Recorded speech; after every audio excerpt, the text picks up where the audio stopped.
relationships with his wife.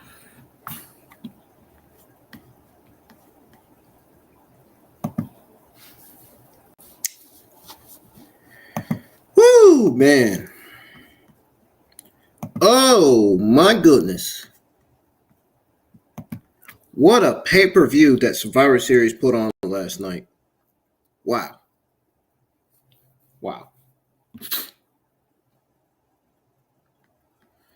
Ladies and gentlemen, thank you guys for joining the live chat. This is your WWE Survivor Series review and results for last night's pay-per-view coming out of Survivor Series.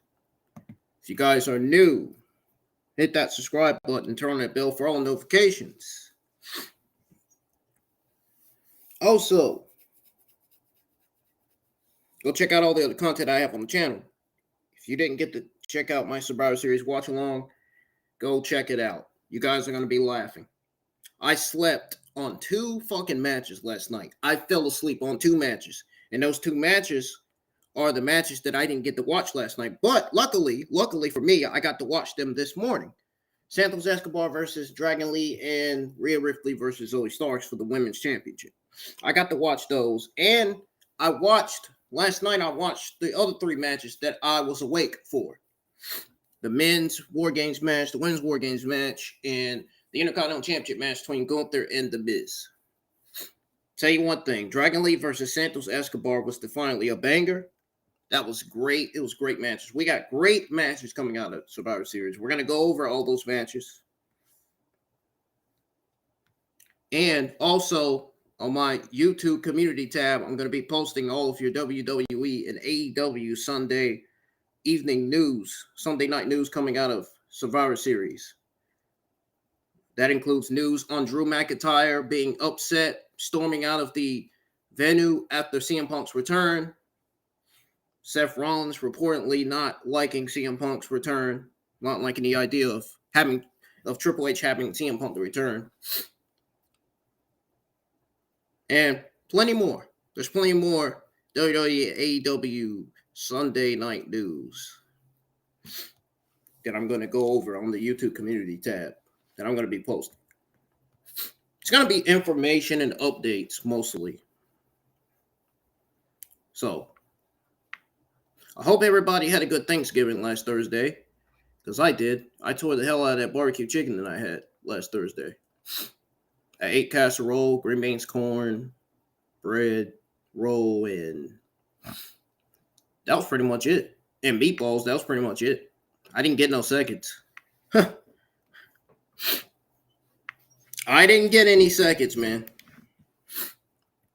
Anyways, folks, we're going to go ahead and get started with your WWE Survivor WarGames 2000 review. I don't know why I didn't say WarGames. I keep forgetting to say WarGames. I keep forgetting. I don't know why. But I don't really have to say it because it's on the screen. It's on the title. You know what I'm saying? Carry on, I guess.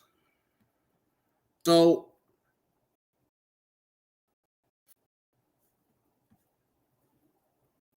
the pay-per-view started off with Control's Io Sky, Asuka, and Payne and Bayley versus Bianca Belair, Becky Lynch, Charlotte Flair, and Shotzi Blackheart. I was ringside for Damage Control. Anything goes. So, let me get this caption off of here real quick. So, this is what happened with this women's WarGames. I'm getting ready to go over it right now, so you all better be listening. Everybody in the live chat better be listening. Better be tuning in and listening for this. Tuning in, welcome. I'm about to go over your match right now. The babyface team had the WarGames advantage due to the results of a fan poll sponsored by a potato chip company. No, really. Bayley and Lynch started the match for respective teams. You know, I still still can't get off of the fact that I was asleep during the fucking pay-per-view last night. That's how hard I work as far as the job goes. As far as the job that I work at. I can't get off of the fact that I fell asleep on 2 matches last night and I've watched this morning that I was able to watch. Still can't get off of that. I was just surprised to watch my own Survivor Series watch along to see my own self just sleeping on the king chair. That's probably going to be one of the funniest moments on my YouTube channel. To be honest. I thought it was funny. I was laughing at it. I was laughing at it. Sleeping, snoring, legitimately.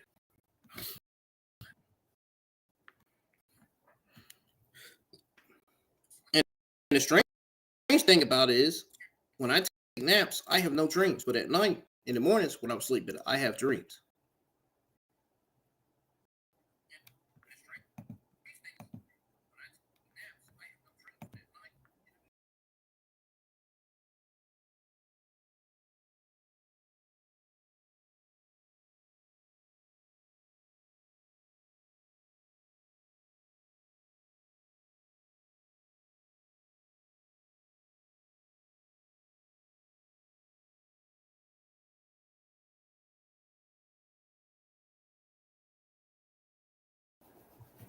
All right, I'm back. I had to refresh the page because it was acting up.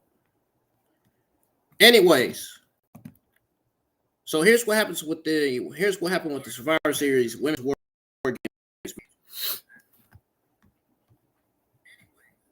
Bayley slammed Lynch onto the steel that covered the 2 rings.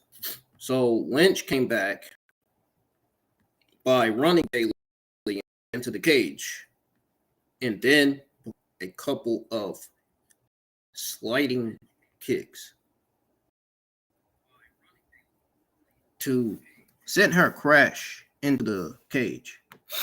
Send her crashing into the cage. So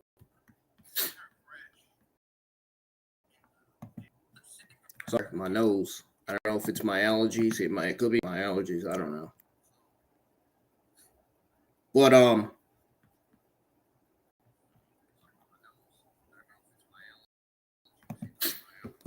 once she got crashed into the cage, once she got sent crashing into the cage, pretty much Io Sky, or not Io Sky, excuse me, not Io Sky. I'm trying to remember what I saw. Okay, so Lynch applied a disarmer, which Cole noted could not result in a submission at this stage of the match. So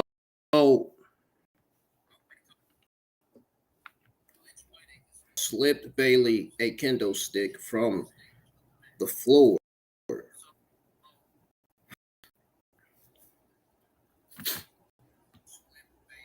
Again, if you didn't hear that, because of my fucked up audio, I'll say it again. Kai slipped Bayley a kendo stick from the floor, which she ended up beating Lynch with.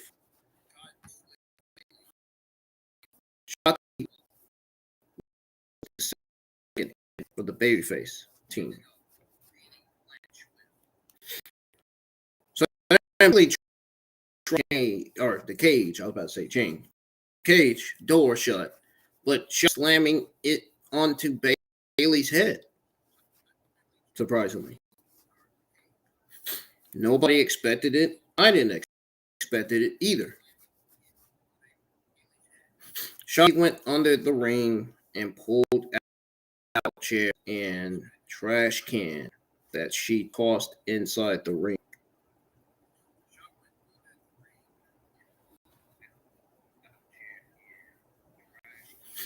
The fans chanted for tables and booed when she did not comply.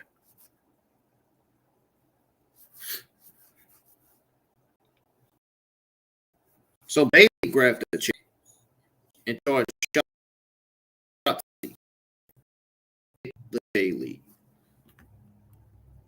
Shared Bayley's face.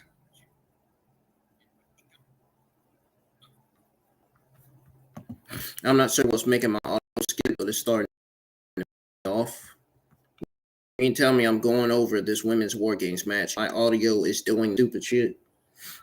You gotta be kidding me. Somebody needs to fix my fucking audio. Restream needs to fix my audio. This can't be doing this.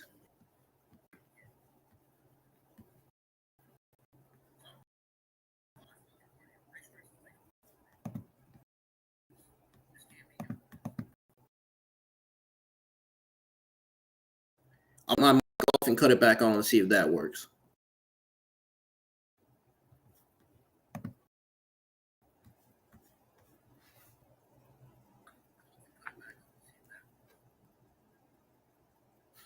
Now, as I was saying, Shotzi Blackheart went for a suicide dive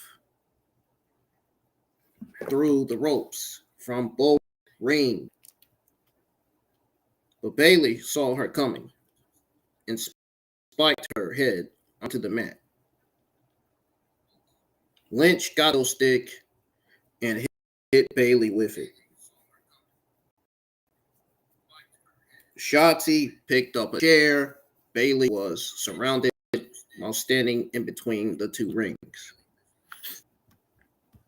Then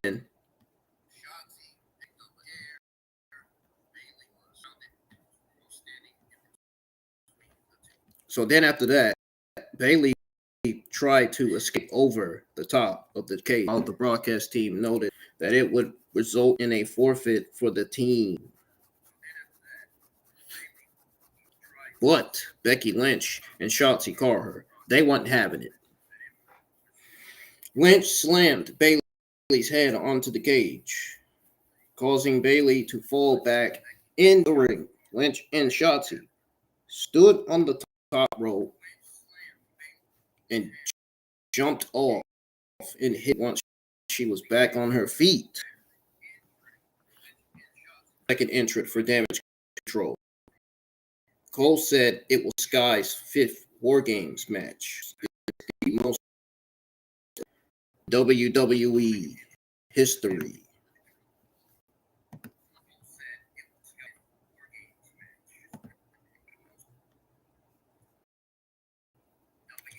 Again, to those of you that didn't hear that part.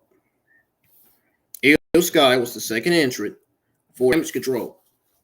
Michael Cole said on that it was King's match, which is the most anyone in WWE history. In other words, Io Sky has not missed not a single WarGames match. Not at all.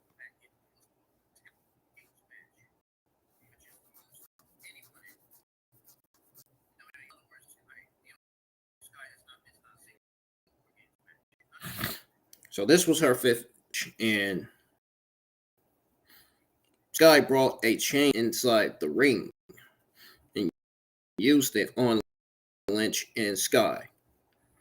I was wondering why earlier in the ring, Sky jumped from the top rope in one ring to the other, and then hit both opponents with a springboard dropkick.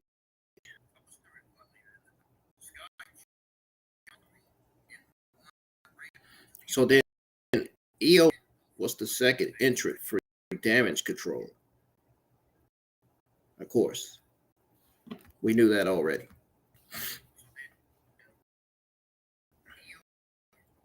So Bayley and Sky worked over Shotzi while Lynch was down. The third entrant for the babyface team was Bianca Belair. The EST of, the EST of World Wrestling Entertainment. In other words, EST of WWE. You knew I was going to say it. She entered the ring with the 2 braids she wore to whip both opponents. Belair picked up Sky in powerbomb position, tossed her over her head into a trash can that was wedged in the ropes. Belair put Bayley down with a spine buster. Belair mounted Sky in the corner and threw punches until Bayley broke it up. The heel duo tried to pull Belair off the ropes by her braids, but she backflipped onto her feet. Shotzi splashed one opponent while Lynch executed on the other. The third entrant for Damage Control was Kairi Sane, who marched to the ring once she arrived at the cage door. She stopped and then went underneath the ring, pulled out a trash can lid. The table and loving fans booed. My audio's better now. Sane brought the lid in the ring with her and hit Shotzi with it. Sane hit a sliding forearm on Belair, who was pretty much against the wall. The Damage Control trio stacked chairs on top of Shotzi. Sane ran the ropes and then was popped into the air by Sky.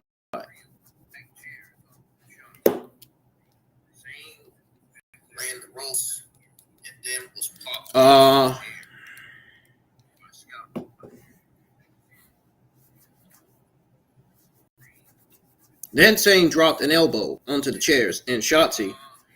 Belair rallied and pressed Sane over her head, then tossed her from one ring to the other and onto Bayley and Sky.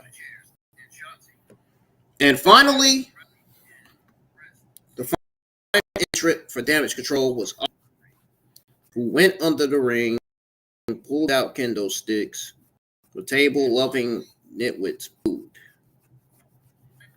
Asuka pulled out 2 more kendo sticks and threw them inside the ring, which drew more boos. Asuka pulled out a table and was cheered as it was slid inside the ring. Asuka also brought a fire extinguisher into the ring.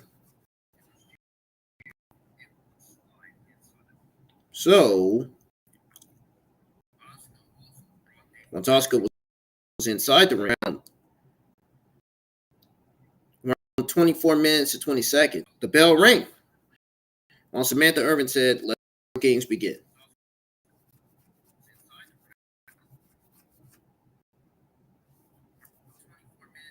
Again, once Asuka was inside, around 24 minutes and 20 seconds, the bell rang. Samantha Irvin said, "Let the war games begin."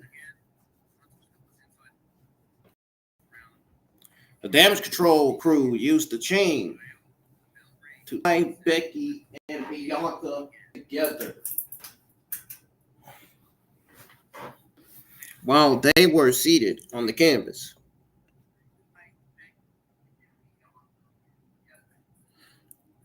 Damage Control members threw stimulus drop kicks in Belair. Asuka and Shotzi ended up on the ropes together. Asuka sprayed mist at Shotzi. Bayley and Sane put a trash can over Lynch, and then Asuka hit it with a missile dropkick. Asuka covered Lynch for a 2 count. Bayley, Sky, and Asuka set up a table in one of the rings while Sane hit her opponents with a kendo stick.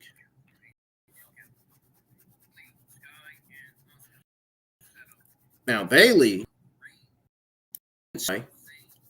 fought Flair on the ropes until they were powerbombed by Belair and Lynch. Flair climbed to the top of the cage, performed a moonsault on to all 4 opponents. Here to take the worst of the fall and came up holding her head. But she got back to her feet and continued the match, which was shocking to some, not all.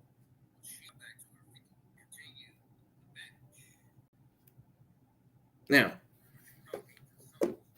Flair and Lynch were together, flayed to the crowd before coming together for a hug. Oscar and Zayn went after them. Flair put Sky in the figure 8 while Lynch put Oscar in a disarmor. Bayley jumped from the top rope to break up the figure 8. She tried to do the same, but Lynch put her knees up and put her in a submission hold that was also broken up by Bayley. Bayley broke up another pin and was declared the MVP of her team by Graves. Lynch put Zayn down with an inverted DDT. Bayley took out Lynch with a Rose Plant. Shotzi took out Bayley. Oscar set up to use the mist, but Belair sprayed the fire extinguisher at Oscar. Zayn blasted Shotzi with a trash can lid. Flair put Zayn down with a big boot. Flair went for a spear, but Bayley shoved her partner out of the way and took the move instead.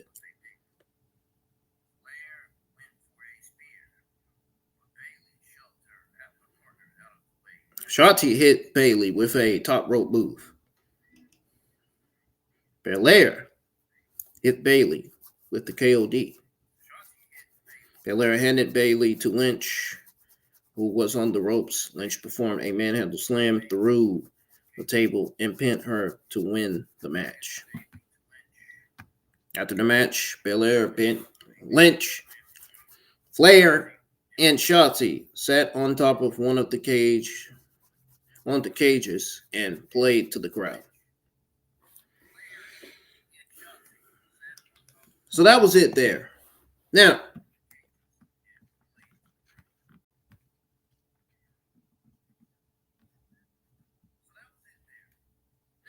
this was an appropriate feud closer. I mean, it wasn't bad, by all means. But this was definitely a feud closer with a finish that should propel the Damage Control story going forward. That's how I look at it. Presumably to the point where pretty much her team, or should I say her teammates, excommunicate Bayley from the group she founded. In other words, eliminate Bayley from the group. Kick her out, I guess. And set up a babyface turn for the once beloved underdog in the process.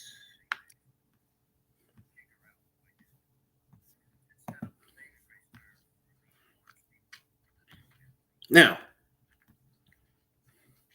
backstage, we had got this cringe backstage. Otis, Akira Tozawa, Maxine Dupree, Piper Niven, and Chelsea Green on a couch eating potato chips. Eating potato chips. Can you imagine that? Them eating potato chips. Wow. That is weird. Why in the world would they be eating potato chips backstage? This is wrestling. You don't eat potato chips in wrestling. The fuck?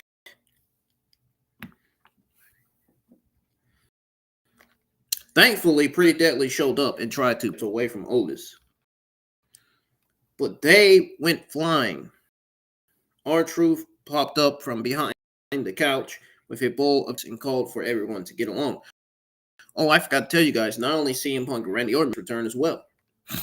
He plugged the sponsor, as did Tozawa. And then Tozawa did his silly dance.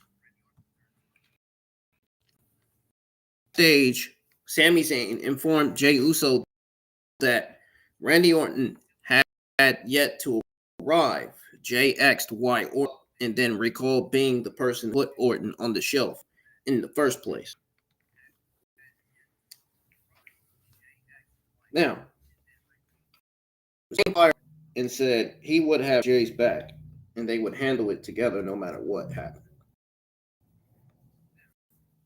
Video pack set up the Intercontinental title match, while ads were shown to viewers on Peacock's ad base tier.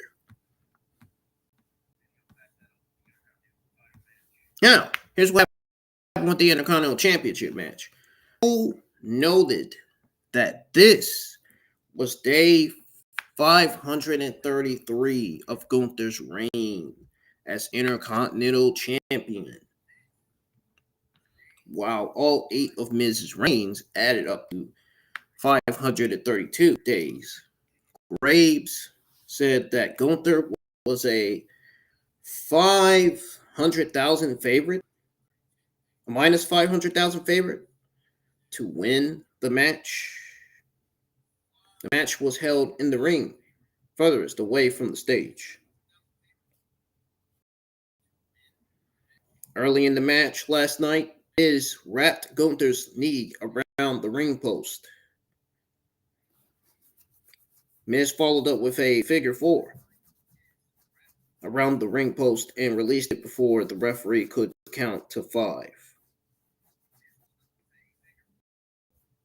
Now, Graves pointed out that a page out of Bret Hart's book. In other words, he was taking a page out of Bret Hart's playbook. That's what he was doing. Of course, some superstars are known for taking a page out of a legend's playbook. That's what they knew.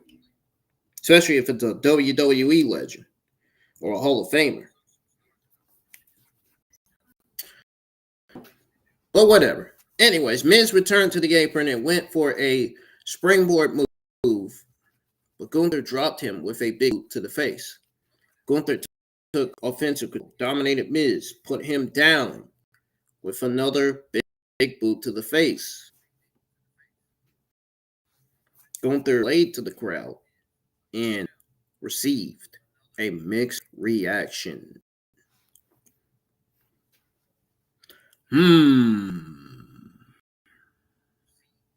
I wonder why he received a mixed reaction. Are they potentially turning him babyface? I hope not. He's doing great as a heel. Why not keep him as a fucking heel in WWE? That mixed reaction seemingly is heading towards a babyface turn for Gunther. I don't want that to happen. Okay. Gunther is doing the best work of his career as a heel. Keep it that way. You know how many talents he's beaten already? I mean, think about it. If his gimmick is doing great, then he's doing great. And we know what he can do in the ring is great too. So I just hope he ends up getting a fair opponent for the next pay-per-view.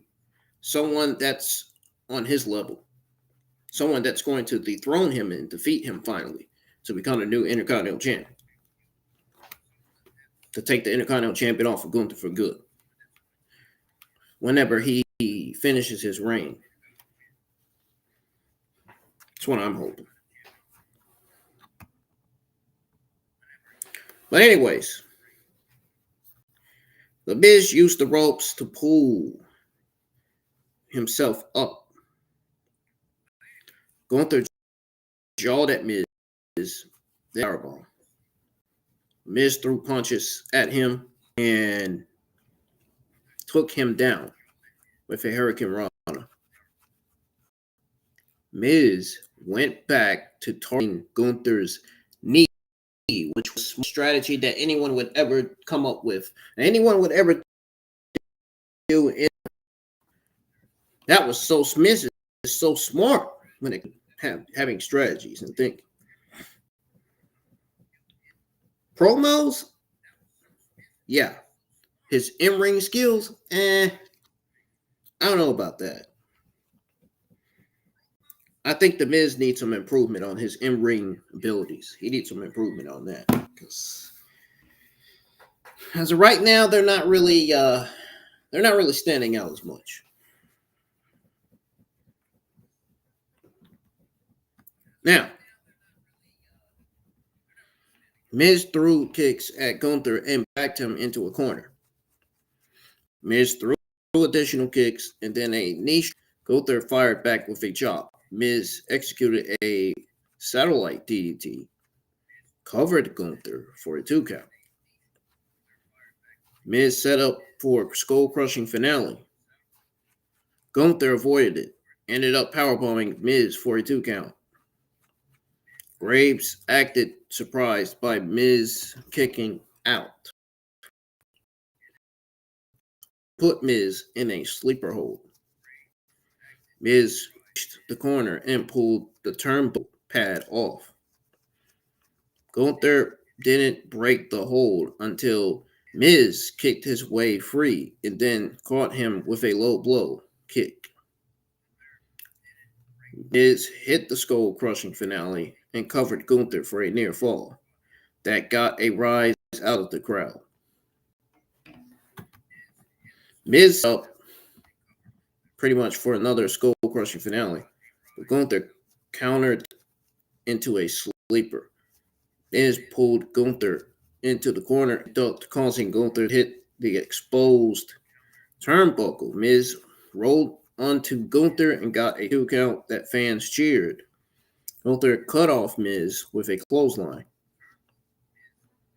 Gunther went up top and performed a splash onto the back of Miz. Cole said Gunther didn't get all of it.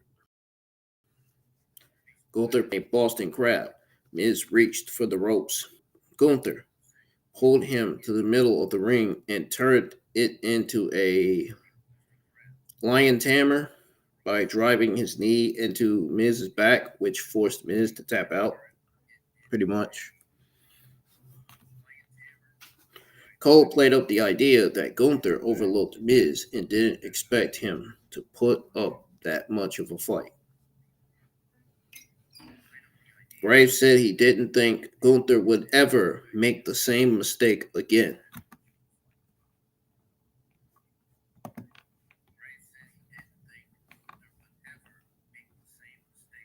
Yeah.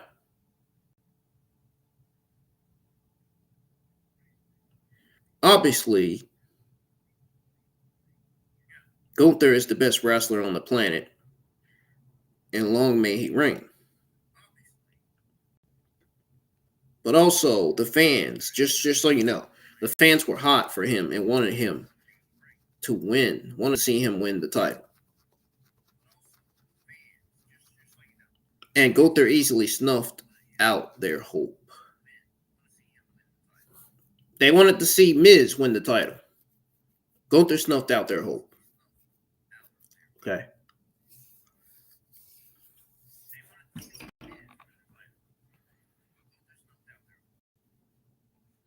This was a bad match, but I feel like they could have did a little bit better with it. I don't know. That's just me.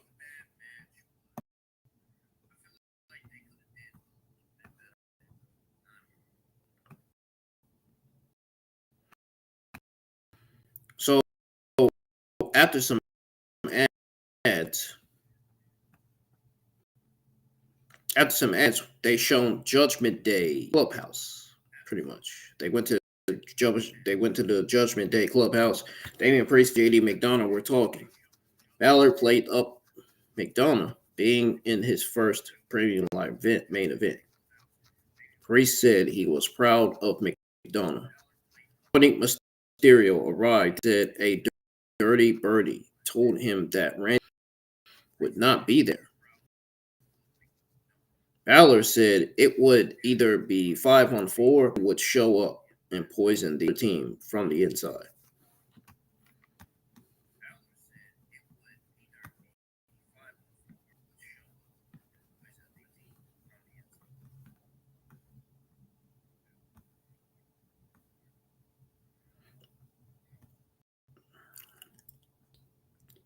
Video package set up the Escobar versus Dragon Lee match, while ads aired for ad-based subscribers.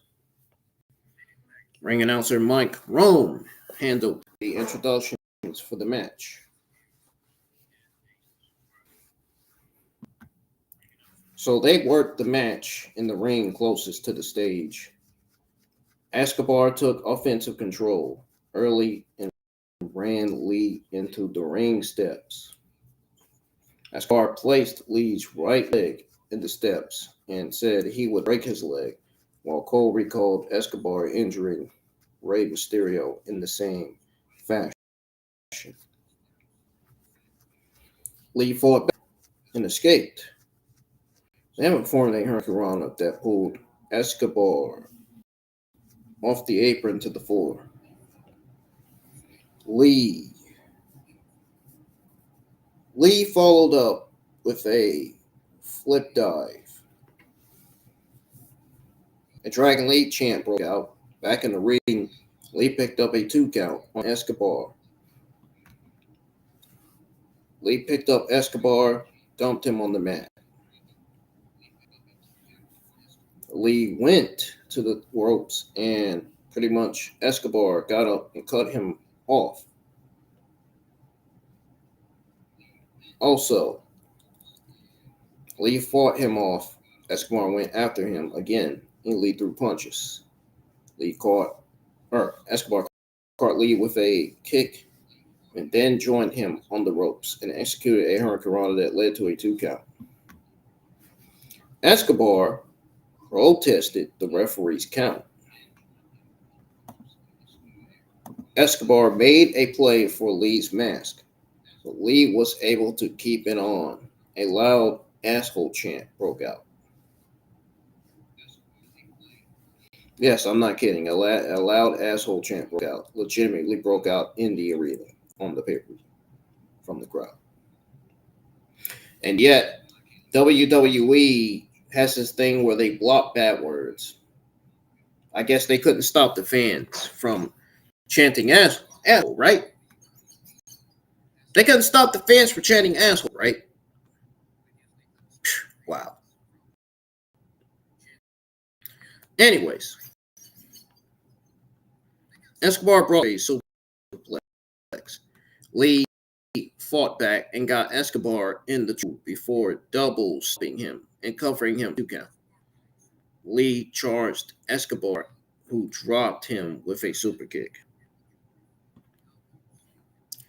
Cole said there were 17,138 fans in the building while the wrestlers traded strikes in mid-ring. Both men traded strikes. Lee powered up Escobar powerbomb for a 2 count.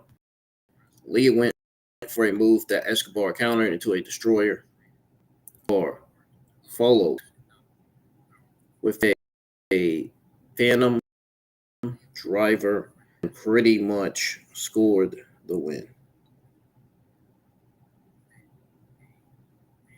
That was it. That was it.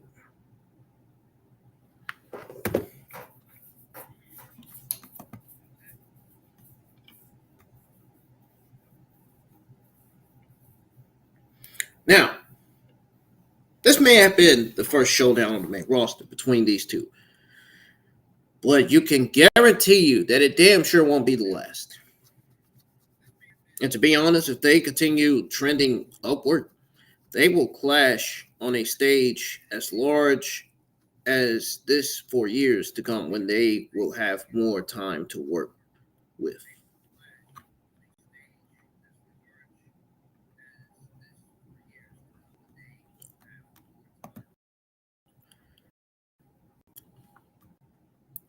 An ad airs the deadline for December 9th in what is expected to be the final WWE Premium Live event of 2023. New Day drove a car into the underground parking area and then got out and the product. A video package set up the Women's World Championship match while ad-based subscribers watched advertising. Zoey Stark was introduced by Samantha Irvin and came out wearing a few lines of face paint that I noticed while watching this match this morning. Rhea Ripley made her entrance. Cole hyped her homecoming for Elimination Chamber in Australia. You can guarantee Rhea Ripley is retaining her WWE Women's Championship at Elimination Chamber in Australia. You can guarantee you that's going to happen. That's bound to happen any time now.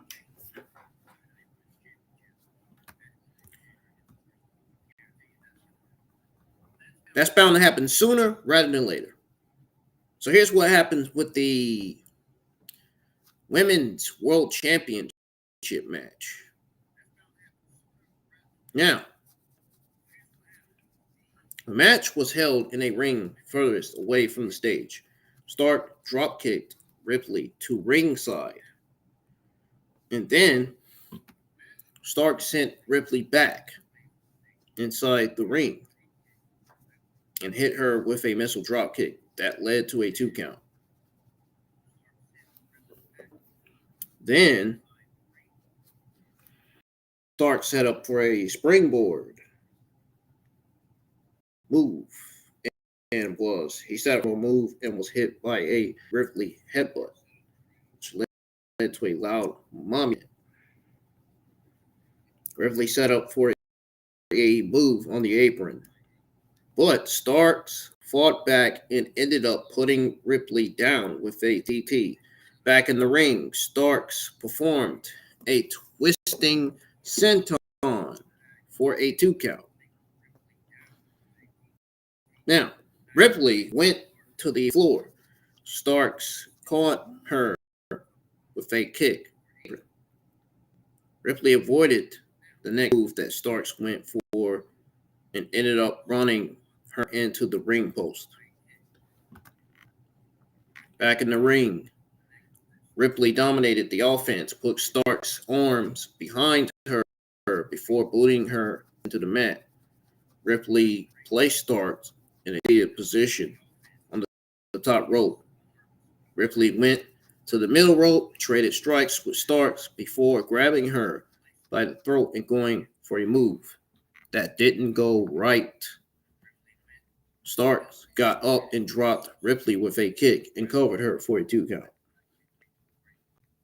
So then Starks rolled Ripley into a pin and got a 2 count. Ripley came right back and performed a series of moves that she capped off with a suplex into a bridge for a 2 count.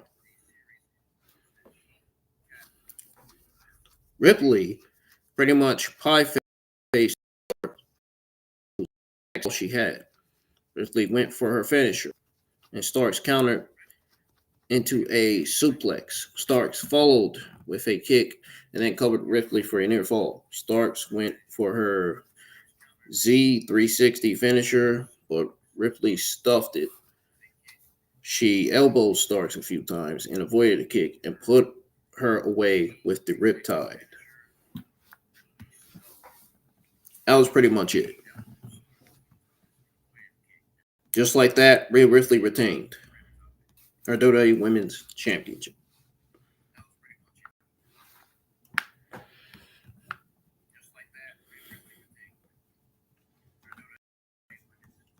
Honestly, it wasn't the greatest match. In fact, at first I thought this was the weakest match on the card. But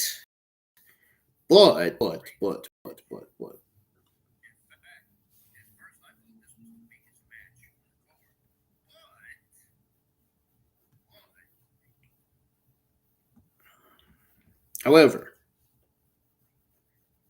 Starks was great, matching Rhea Ripley's physical intensity and giving her the type of fight that will only elevate her in the eyes of fans. She was great.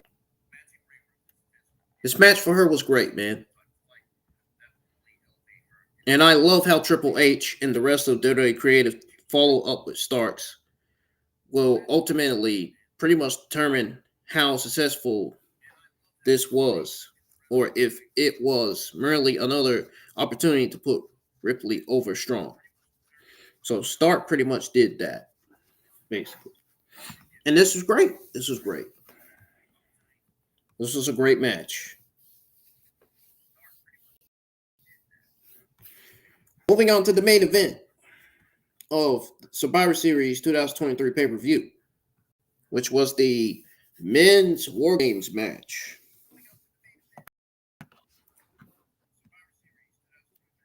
So,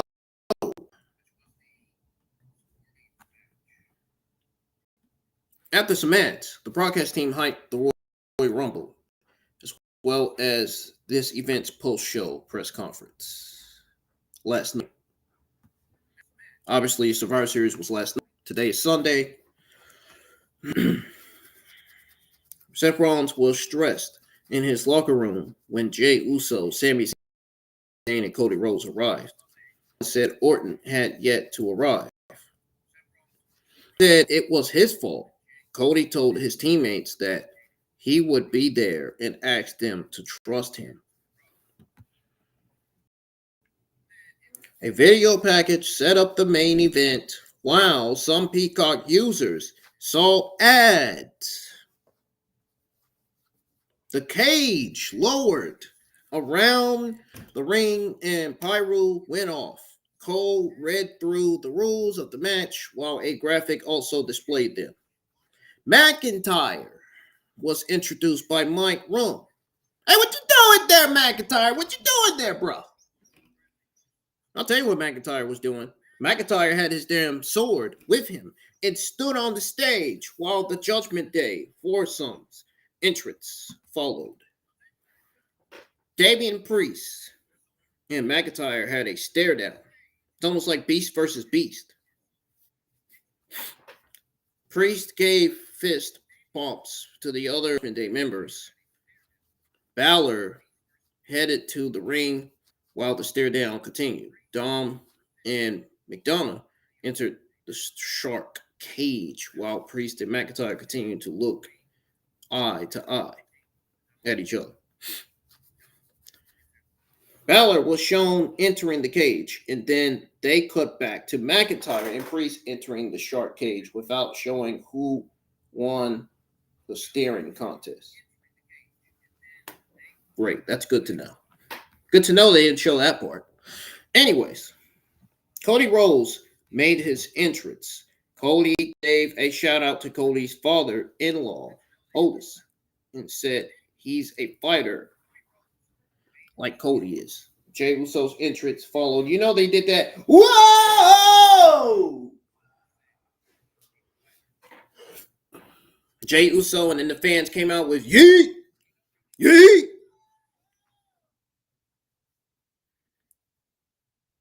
Jey Uso's entrance followed. He stood on top of the shark cage and played to the crowd.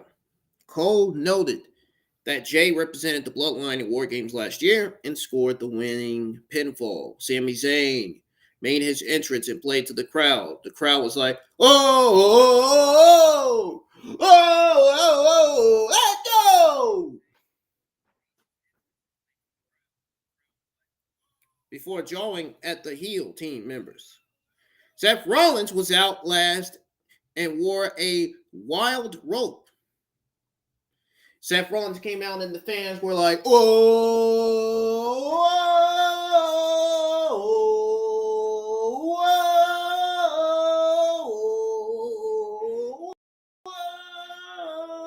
oh, dun, dun, dun, dun, dun, dun, dun, dun, dun, dun, dun, dun. Yeah,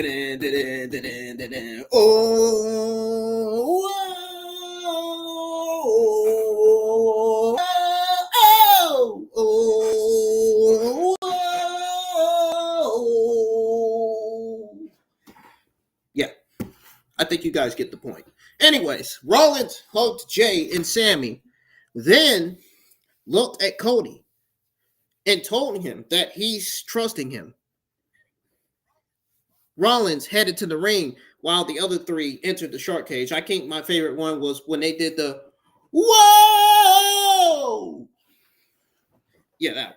Anyways, Cody assumed this meant that Randy Orton had yet to arrive. So we got Randy Orton set for everything versus Drew McIntyre and the Judgment Day. Priest, Finn Balor, Dominic Mysterio and J.D. McDonough in a WarGames match. And after this, we got a return. We saw the most shocking return in recent memory. The most shocking return in WWE history. I'm going to tell you guys after we go over this WarGames match. I'm going to tell you what that return was. And if you already know about it, you don't have to. If you don't, then you're in for a right now. Seth freaking Rollins, the visionary, the ordinary, the architect. Yeah, I was going to say that. Rollins and Finn Balor, Prince, the Demon, started the match. The heel team had the advantage due to earning it when McIntyre beat Jay in a singles match on Raw. Rollins ran the ropes and dove over the ropes of both rings while performing a suicide dive onto Balor to start the match. Balor took offensive control, put Rollins down with a sling blade clothesline. Balor played to the crowd before running into a super kick. Rollins grabbed Balor in the area between the two rings and set up for a pedigree. But Balor backdropped him onto the steel covering. Rollins sold back pain and rolled into one of the rings. Now, Rollins rolled out the way to avoid Balor's coup de grace and then put him down with a sling blade of his own. Yep, literally put him down with a sling blade of his own. Exactly what happened. So then the second entrant for Judgment Day team was J.D. McDonough,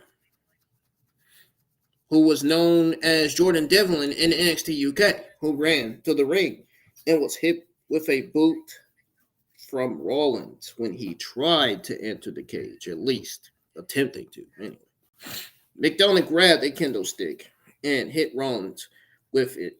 McDonough grabbed a second kendo stick, brought them both inside the cage, where he gave one to Balor.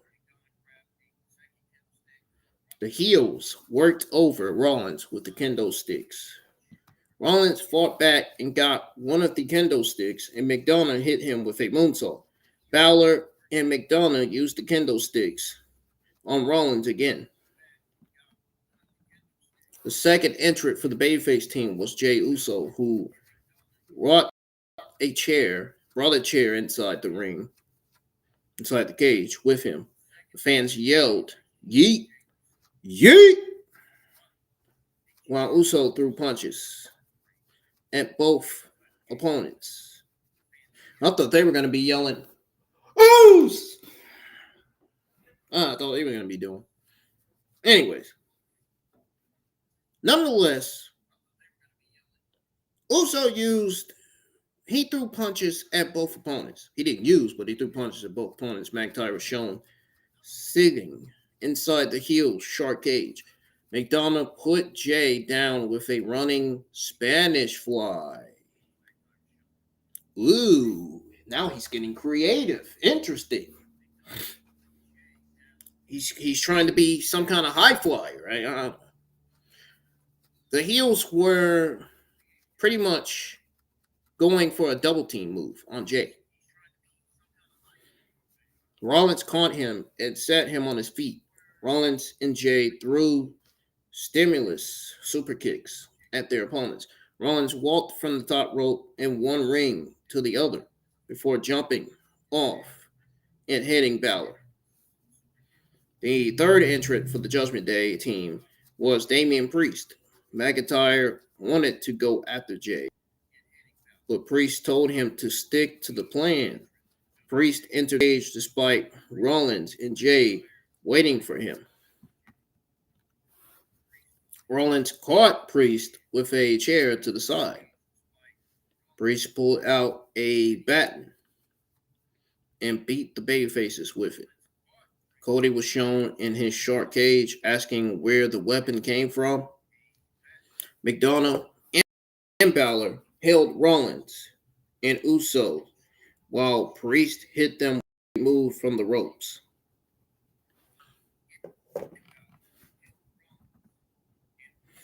A third entrant from the Babyface team was Sami Zayn, who shook hands with Cody before exiting the shark cage.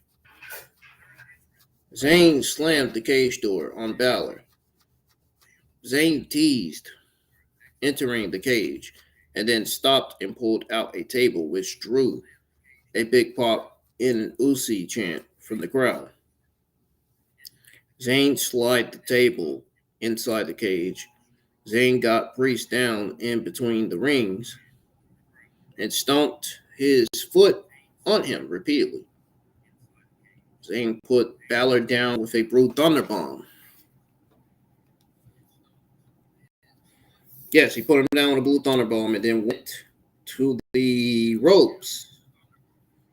Zayn tried to go to the top of the cage, but McDonough joined him on the top rope.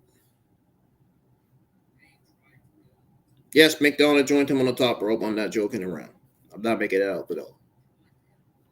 Zayn slammed McDonough's head onto the cage to knock him down. So then, Zayn pulled a steel pipe out of the cage and then pretty much jumped down and used it as a weapon. The fourth entrant for the Judgment Day team was Drew McIntyre. Yep, Drew McIntyre. That's who it was. Judgment Day saved their heavy hitter for last. McIntyre suplexed Zayn. They performed an Alabama slam on Rollins that sent him crashing onto the ring. McIntyre slowly went from one ring to the other while staring down Jay.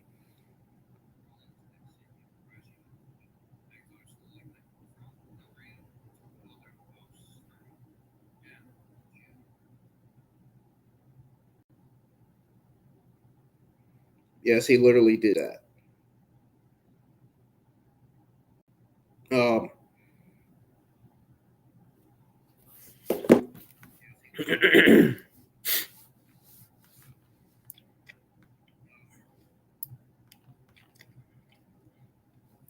By the way, Jay was down on the mat already.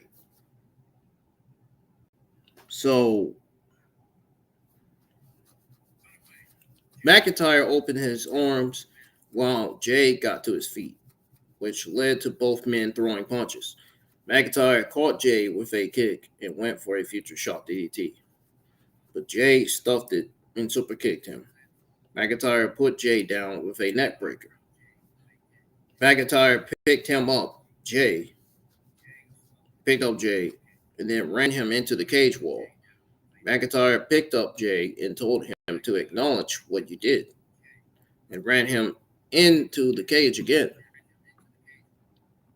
The fourth member of the Babyface team was Cody Rhodes. Cole recalled Dusty Rhodes creating the WarGames match and noted that he never lost the match. Cody entered the cage, cleaned house on the heels. Cody pulled a bull rope out of an area in between the cage, or in between the ring and the cage.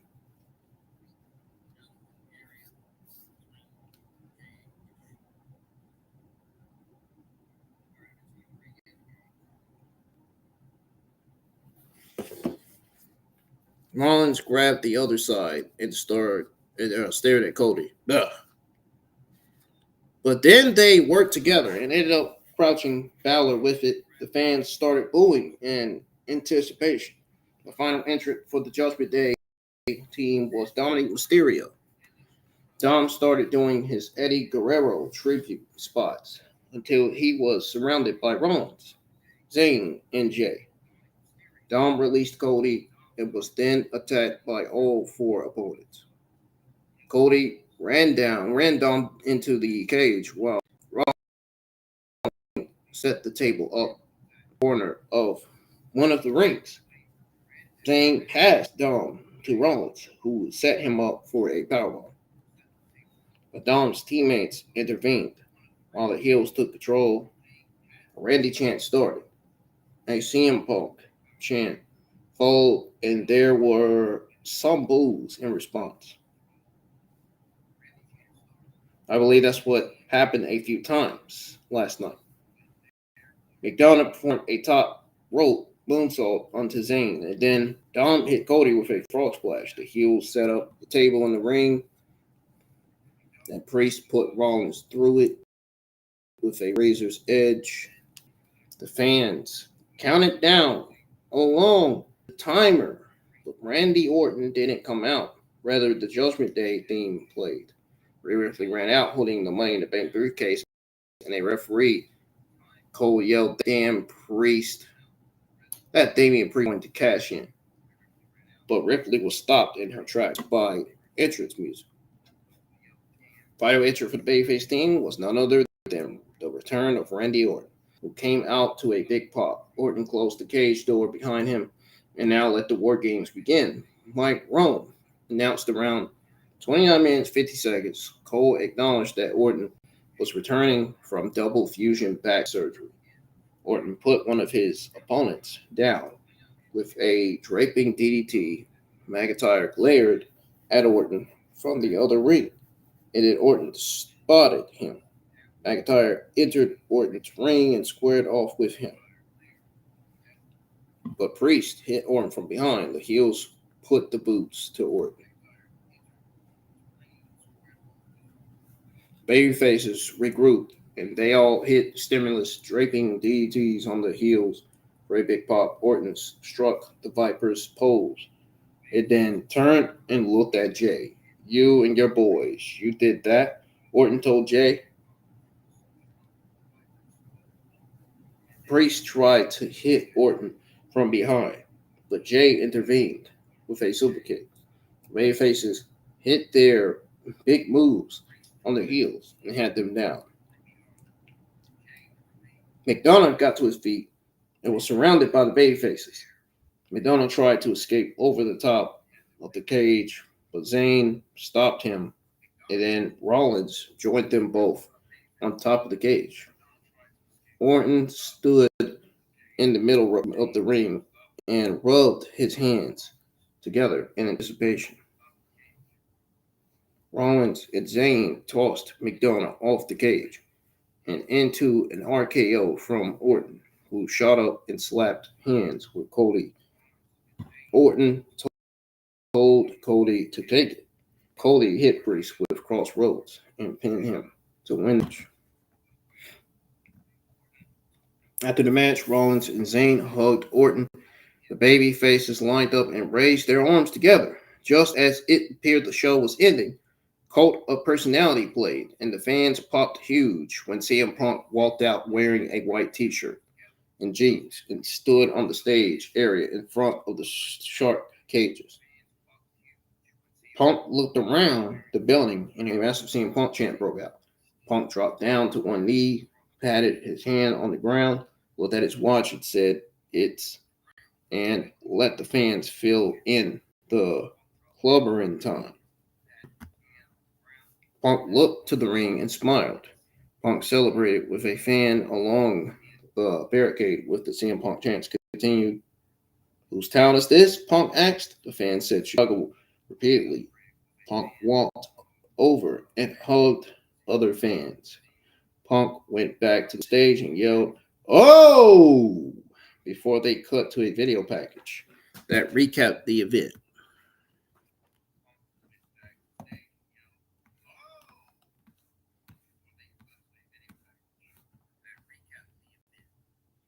This was a very fantastic match of the year candidate.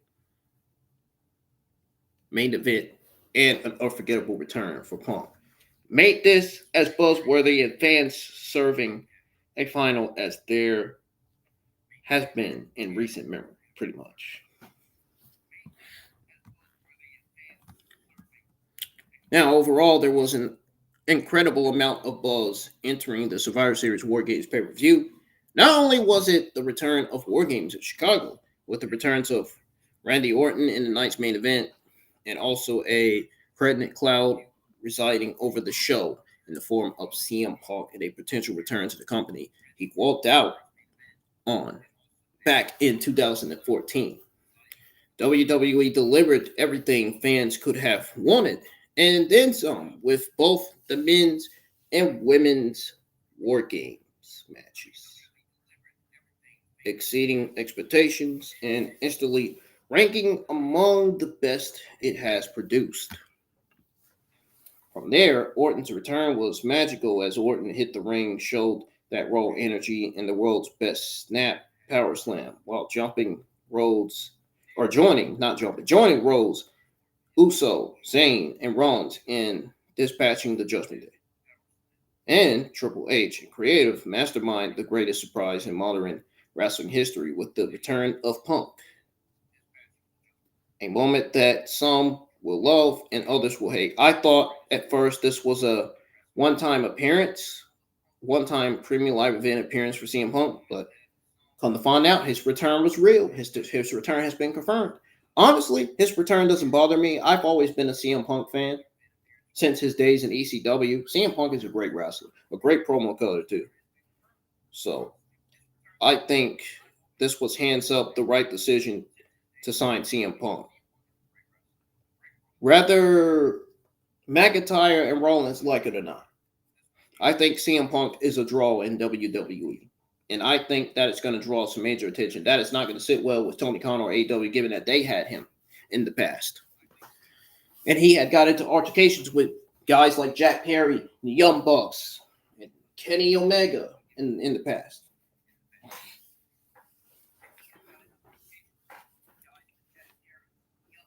Ace Steel was on his side when this happened.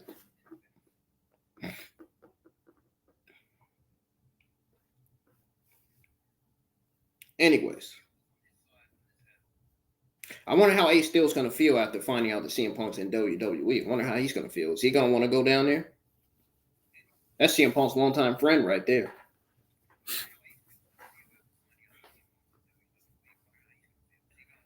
Anyways,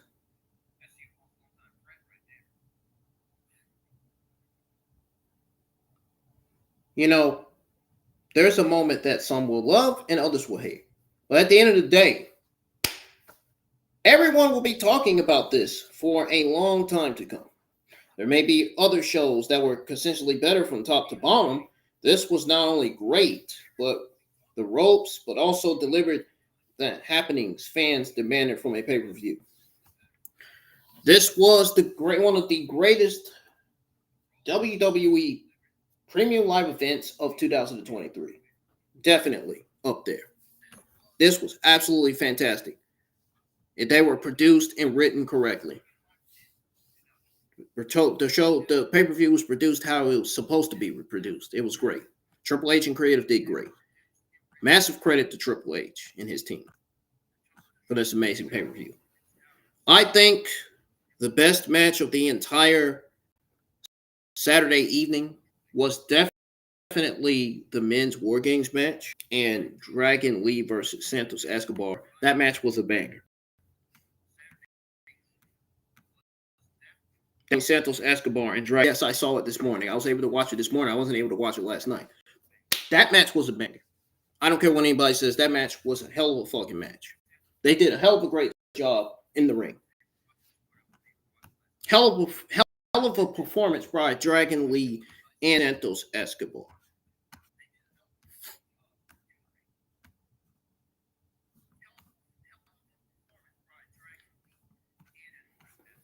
Hell match with the women side of things as well. The women's WarGames match. That was great. And then you got your women's title match. People are saying this was the weakest match of the pay-per-view, which I can kind of agree. It kind of was. But I also felt like the Intercontinental Championship match was the weakest match of the entire pay-per-view as well. I mean, why would you give Gunther the Miz? I felt like the Miz didn't make Gunther look good in this match. I felt like that for a lot of reasons. But you can't fucking doubt the fact that Gunther is the best wrestler on the planet because he he is just that. And his reign as Intercontinental Champion continues. But this was definitely one of the greatest pay-per-views of 2023. I enjoyed it. I'm looking forward to more pay-per-views like this. More WWE pay-per-views like this next year in 2024. Folks, I'm going to get out of here. That's going to do it for your WWE Survivor Series 2023 WarGames review and results. When the stream ends, it's going to be on the YouTube channel. So please let me know in the comments what you thought about Survivor Series pay-per-views and what your thoughts on it and what you think Survivor Series could have done. You think they could have done better? You think this was a worthy pay-per-view? This was the greatest pay-per-view of 2023? Let me know your thoughts on there. Now I'm getting out of here. Thank y'all for being here for my Survivor Series 2023 watch along or 2023 review and results. I hope everybody has a good start to the everybody here on YouTube anyway. I'm not talking to Instagram and Facebook.